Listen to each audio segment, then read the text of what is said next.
예, 여러분 안녕하십니까. 오직 국민만 보고 가겠습니다. 국민의힘 국회의원 신동욱입니다. 오늘 저의 시선은 민주당이 도대체 왜 이러는지 모르겠습니다. 최상목 권한대행에 대한 민주당의 탄핵소추안 어떤 내용이 들어있는지, 이게 왜 민주당의 큰 패착인지를 자세히 한번 뜯어서 여러분들께 소개를 해드리도록 하겠습니다. 어제 오후에 헌법재판소가 다음 주 월요일 날 한덕수 대행에 대한 탄핵 심판 선고를 하겠다고 발표를 하고 나니까 민주당이 제가 보기에는 완전히 이성을 잃은 것 같습니다. 그래서 탄핵 소추를 하기로 최종적으로 결론을 내리고 오늘 오후에 탄핵 소추안을 발의를 했습니다.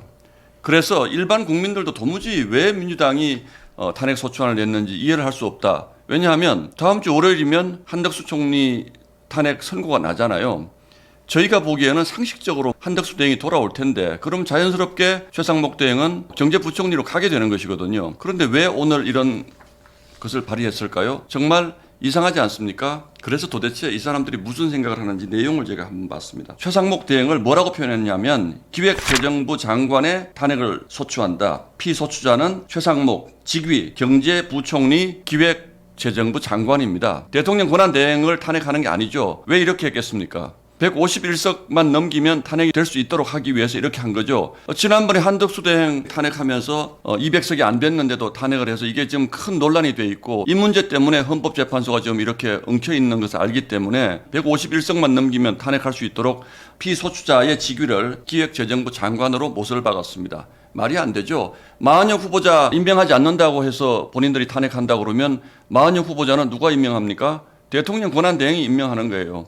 그러면서 피소추자는 경제부총리라고요? 맞지 않습니다. 탄핵 소추 사유 한번 볼까요? 두 번째. 피소추자는 대통령의 위헌 위법한 비상계엄 선포와 내란 행위에 가담했다. 내란 행위에 가담했다는 것을 이제 와서 최상목 대행의 탄핵 소추 사유로 삼았습니다. 그런데 이건 또 무슨 문제가 있어요? 헌법재판소가 대통령 탄핵 심판을 하면서도 내란죄 부분을 자기들이 알아서 빼버렸습니다. 대통령도 내란죄에 대해서 탄핵 심판에 논의를 안 했으면서 지금 와서 그 대행의 대행인 최상목 대행의 비상계엄 선포, 내란 행위에 가담한 사실을 가지고 탄핵을 소추한다고요? 그 다음 부분 또 보겠습니다. 피소추자는 비상계엄의 위헌 위법성을 알 수 있음에도 불구하고 절차적, 실체적 하자가 있는 국무회의에 참석하여 비상계엄이 선포될 수 있도록 돕거나 묵인 또는 방조하였고, 최상목 대행이 그날 밤에 국무회의 참석해서 굉장히 반대를 했다는 것은 이미 다 알려진 것입니다. 그런데 묵인, 방조, 이게 말이 됩니까?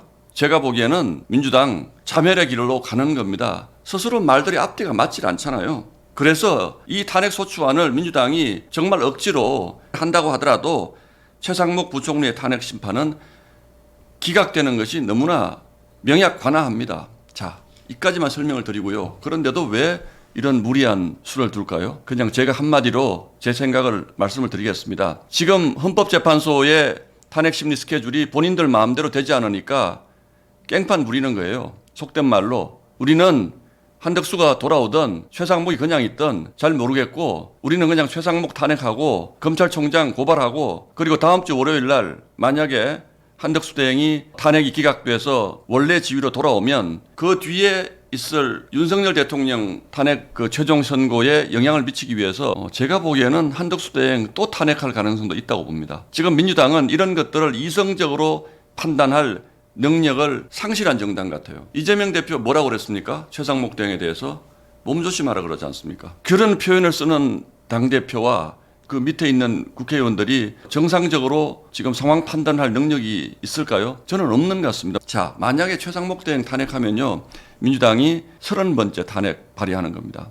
나라야 어떻게 되든 말든 그냥 하고 보자. 어마어마한 줄 탄핵을 감행을 한 겁니다. 민주당이 하는 이런 것들을 우리 국민들이 언제까지 지켜만 보고 있어야 하는 것인지 참 답답하고, 또 그러면서 이재명 대표는 헌법재판소의 탄핵 선고에 대해서 승복한다는 얘기 지금도 공식적으로 하지 않고 있습니다. 윤석열 대통령 탄핵이 기각이나 각하로 나올 경우에 본인들은 이거 인정하지 않고 국회 다수 의석을 이용해서 계속 행패 부리고 국민들 겁박하고 이렇게 가겠다는 의지를 분명히 했다. 그것이 바로 오늘 터무니없는 최상목 권한대행에 대한 탄핵 소추안 발의에서 다시 한번 확인됐다고 제 시선으로 확인을 했습니다. 여러분 주말 잘 보내시기 바랍니다. 고맙습니다.